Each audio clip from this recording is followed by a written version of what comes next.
Once upon a time there were four little rabbits, and their names were Flopsy, Mopsy, Cottontail, and Peter. They lived with their mother in a sand bank underneath the root of a very big fir tree. Fir tree. Now, my dears, said old Mrs. Rabbit, one morning you may go into the fields or down the lane, but don't go into Mr. McGregor's garden. Your father had an accident. He was put in a pie by Mrs. McGregor. Now run along and don't get into mischief. I am going. Then old Mrs. Rabbit took her basket and her umbrella and went through the wood to the bakery. She brought a loaf of brown bread and 5 currant buns. Flopsy, Mopsy, and Cottontail, who were good little bunnies, went down the lane to gather blackberries. Yum, yum, yum. But Peter, who was very naughty, ran straight away to Mr. McGregor's garden.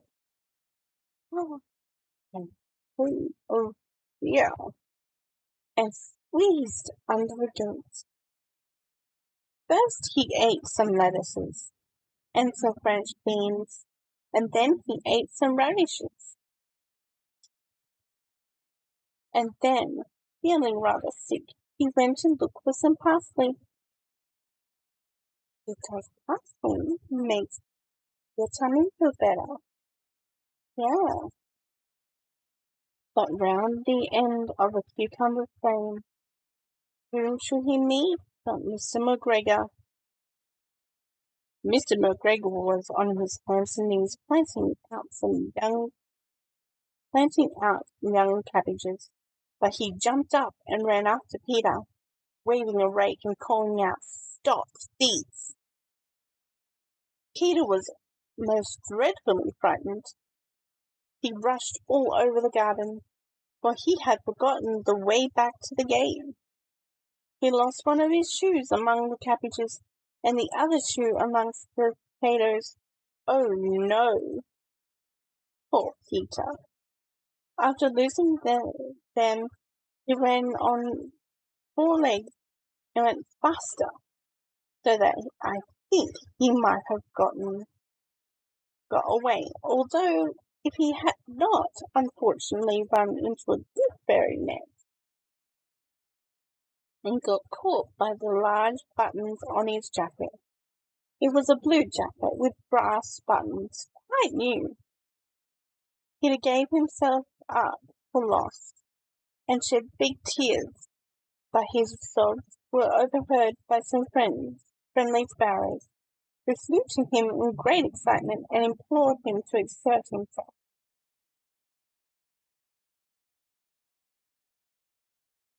Mr. McGregor came up with a seed, which he intended to pop upon the top of Peter, but Peter wriggled out just in time, leaving his jacket behind him, and rushed into the tool shed and jumped into a can.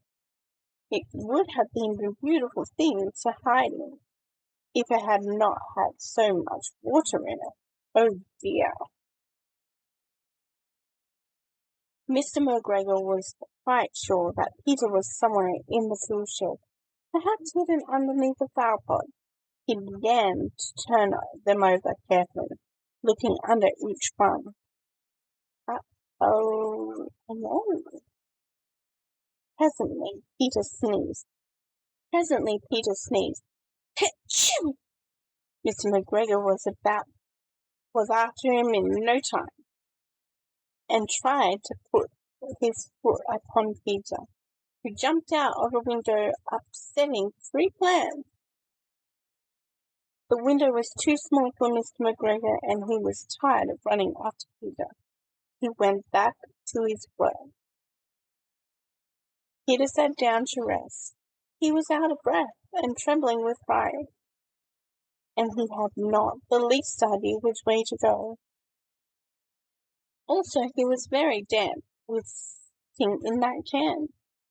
After a time, he began to wander about, going lifty, not very fast, and looking all around.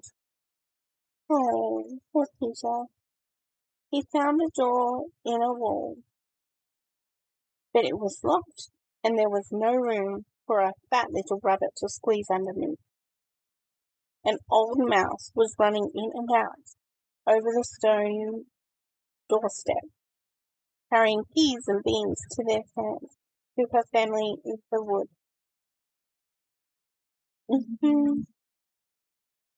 Peter asked her the way to the gate, but she had such a large pea in her mouth that she could not answer. She only shook her head at him. Peter began to cry.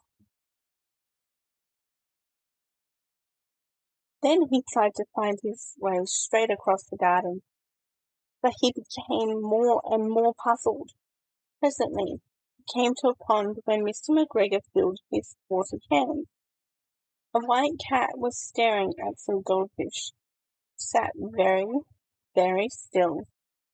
But now and then the tip of the tail twitched as if it were alive. Peter thought it best to go away without speaking to her. He had heard about cats from his cousin, little Benjamin Bunny. He went back towards the tool shed, but suddenly, quite close to him, he heard the noise of a hoe. Scratch! Scratch! Scratch! Peter scattered underneath the bushes. But suddenly, as nothing happened, he came out and climbed upon a wheelbarrow and peeped over. The first thing he saw was Mr. McGregor hoeing onions. His back was turned towards Peter, and beyond him was the gate. Peter got down quietly off the wheelbarrow and started running as fast as he could go, along a straight walk behind some blackcurrant bushes. Mr. McGregor caught sight of him at the corner, but Peter did not care. He slipped under the gate and was safe, at last, in the wood outside the garden. Lucky Peter!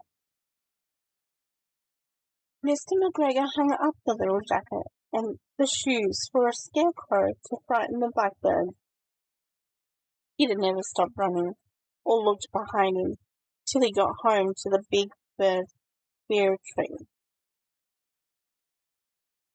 He was so tired that he flopped down upon the nice soft sand on the floor of the rabbit hole and shut his eyes.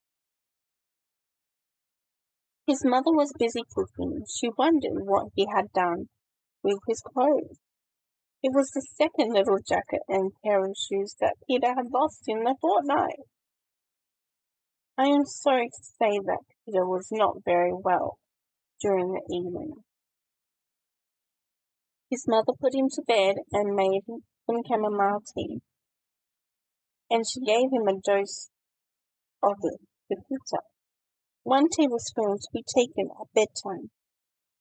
But Flopsy, Mopsy, and Cottontail had bread and milk, and blackberries for supper. Yum yum. And yay!